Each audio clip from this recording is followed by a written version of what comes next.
ইরানে যুক্তরাষ্ট্র ও ইসরায়েলি হামলার চতুর্থ দিনেও অস্পষ্ট কোন দিকে যাচ্ছে যুদ্ধের মোড়। এরই মধ্যে সংঘাত ছড়িয়েছে গোটা উপসাগরীয় অঞ্চলে। যুদ্ধ শুরু হলে তা নিয়ন্ত্রণে আনা বেশ কঠিন। তবে সব পক্ষেরই নির্ধারিত কিছু লক্ষ্য থাকে, যা অর্জন তাদের বিজয় হিসেবে বিবেচিত হয়। বিশ্লেষকদের মতে ট্রাম্প এমন এক যুদ্ধ শুরু করেছেন যা প্রকৃতপক্ষে তার নয়। তাহলে প্রশ্ন আসে, ইরান আক্রমণ করে যুক্তরাষ্ট্রের ফায়দা আসলে কোথায়? Let me provide a brief update on মার্কিন প্রেসিডেন্ট তার ফ্লোরিডার বাসভবন মারে-লাগো থেকে যুদ্ধের ঘোষণা দেন। তিনি বিজয়ের যে ধারণা দেন তা এক ধরনের চেকলিস্টের মতো। ইরানের ক্ষেপণাস্ত্র শিল্প মাটির সঙ্গে মিশিয়ে দেয়া এবং দেশটির নৌবাহিনী নিশ্চিহ্ন করে দেয়া, সেই সঙ্গে আঞ্চলিক সশস্ত্র গোষ্ঠীগুলোকে অকার্যকর করা যাতে তারা যুক্তরাষ্ট্র বা তার মিত্রদের বিরুদ্ধে হামলা চালাতে না পারে। এছাড়া তেহরানের শাসন ব্যবস্থাকে এতটাই দুর্বল করে দেয়া যাতে ইরানের জনগণই ক্ষমতা দখল করতে পারে। তবে ইতিহাস বলছে কেবল আকাশপথে হামলা চালিয়ে কোনো শাসন ব্যবস্থা উৎখাতের নজির নেই। ইরাক বা লিবিয়ায় শাসন ব্যবস্থা পরিবর্তন সম্ভব হয়েছিল স্থল অভিযানের মাধ্যমে।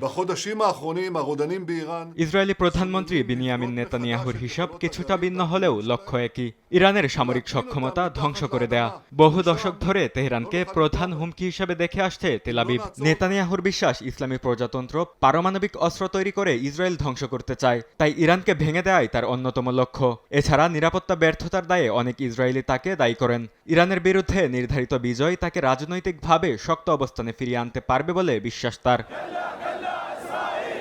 তবে তেহরানের সংজ্ঞায় বিজয় মানে শাসন ব্যবস্থায় টিকে থাকা। ইসলামী প্রজাতন্ত্রের কাঠামো গড়ে উঠেছে বহুস্তরীয় রাজনৈতিক ও ধর্মীয় প্রতিষ্ঠানের উপর। ইসলামী রেভলিউশনারি গার্ড আইআরজিসি এবং বাসিজ বাহিনী শুধু সামরিক শক্তিই নয়, অর্থনৈতিক ও আদর্শিক ভিত্তিও নিয়ন্ত্রণ করে। শীর্ষ নেতৃত্ব নিহত হলেও ব্যবস্থাটি ধসে পড়বে এমন নিশ্চয়তা নেই, বরং মার্কিন মিত্রদের এই আগ্রাসন শাসন ব্যবস্থাকে আরও সংহত করতে পারে। তাই শেষ পর্যন্ত এই যুদ্ধ কোথায় গড়াবে তা এখনো অনিশ্চিত। বরকতুল্লাহ, সময় সংবাদ।